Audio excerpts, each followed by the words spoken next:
सालों की कानूनी लड़ाई के बाद आखिरकार अमेरिका से उसका प्रत्यार्पण हो चुका है और वो भारत में राष्ट्रीय जांच एजेंसी यानी कि एनआईए की गिरफ्त में है। साल 2008 के मुंबई हमलों में 167 निर्दोष लोगों की जान चली गई थी और इसके साजिशकर्ता तहव्वुर राणा को अमेरिका से प्रत्यार्पित कर भारत लाया जा चुका है। एक वक्त था जब तहव्वुर हुसैन राणा पाकिस्तानी सेना में डॉक्टर हुआ करता था। उस वक्त शायद ही किसी ने सोचा होगा कि लोगों की जान बचाने वाला ये शख्स आने वाले सालों में जान लेने वाला एक खूंखार आतंकी बन जाएगा। सालों की कानूनी लड़ाई के बाद आखिरकार अमेरिका से उसका प्रत्यार्पण हो चुका है और वो भारत में राष्ट्रीय जांच एजेंसी यानी कि एनआईए की गिरफ्त में है। हालांकि सवाल यह है कि एक पढ़ा लिखा प्रोफेशनल इंसान आखिर कैसे आतंकियों का एजेंट बन गया। तहव्वुर राणा की जिंदगी की परतें खोलें तो कहानी हैरान कर देती है। तहव्वुर हुसैन राणा का जन्म पाकिस्तान के पंजाब प्रांत के साहिवाल जिले में हुआ था। वहां से उसने मेडिकल की पढ़ाई की और पाकिस्तानी सेना में मेडिकल कोर में भर्ती हो गया। एक डॉक्टर के रूप में उसकी पहचान एक जिम्मेदार और शिक्षित व्यक्ति की थी।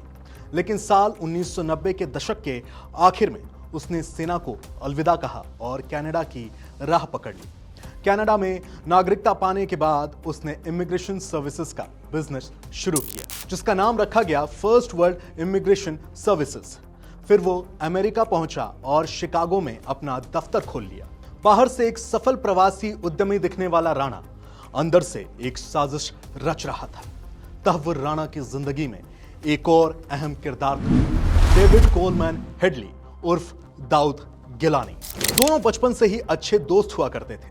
पाकिस्तान में एक ही स्कूल में पढ़े थे और वहीं से एक दूसरे के बेहद करीब आ गए। लेकिन ये दोस्ती धीरे धीरे एक अंतर्राष्ट्रीय साजिश का आधार बन गई। हेडली बाद में अमेरिकी नागरिक बन गया, लश्कर-ए-तैयबा जैसे आतंकवादी संगठन से जुड़ा हुआ था और तहव्वुर राणा बना उसका फैसिलिटेटर, एक ऐसा सहयोगी जिसने हेडली को भारत का वीजा दिलवाया, सफर का इंतजाम किया और उसकी आतंक से जुड़ी गतिविधियों में मदद की। राष्ट्रीय जांच एजेंसी यानी कि एनआईए के मुताबिक तहव्वुर राणा न केवल हेडली के भारत आने जाने का इंतजाम करता था, बल्कि उसे भारत में लक्ष्यों की रेखी यानी कि एम डिसाइड करने में भी समर्थन करता, उसकी मदद करता।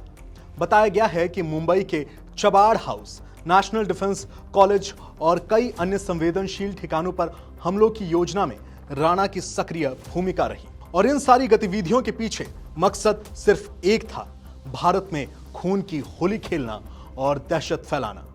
राणा का इमिग्रेशन बिजनेस दरअसल आतंक की आड़ बन गया था। वहीं कहानी में आगे बढ़ें तो आपको बता दें कि 2009 में भारत में तहव्वुर राणा के खिलाफ केस दर्ज किया गया था। इसके बाद अमेरिका में उसकी गिरफ्तारी हुई, लेकिन भारत को उसका प्रत्यार्पण मिलने में आज 15 साल लग गए। गुरुवार को वो एक विशेष विमान से दिल्ली लाया गया, जहां एनआईए ने उसे अपनी हिरासत में लिया। अब उस पर भारतीय कानून के तहत मुकदमा चलेगा और न्याय की प्रक्रिया अपना काम करेगी। वहीं जाते जाते हम आपको यही कहेंगे कि तहव्वुर राणा की कहानी एक गहरी चेतावनी है कि आतंकवाद का चेहरा सिर्फ जंगलों में छिपे बंदूकधारी नहीं होते, बल्कि वो लोग भी हो सकते हैं जो सूट बूट में कॉरपोरेट दफ्तरों में नजर आते हैं। एक डॉक्टर, एक उद्यमी, एक प्रवासी जब गलत विचारधारा और बचपन की दोस्ती की गलत दिशा में बह जाता है तो वो इंसान से हैवान बन सकता है। भारत के लिए सिर्फ एक आरोपी की गिरफ्तारी नहीं, बल्कि न्याय और सच्चाई के लिए एक बड़ी जीत है। इस पूरी वीडियो पर आपका क्या सोचना है, आप हमें कमेंट सेक्शन में जरूर बताएं और बने रहें इंडिया टीवी के साथ। नमस्कार, मैं आपके साथ सुधांशु शिव कुमार।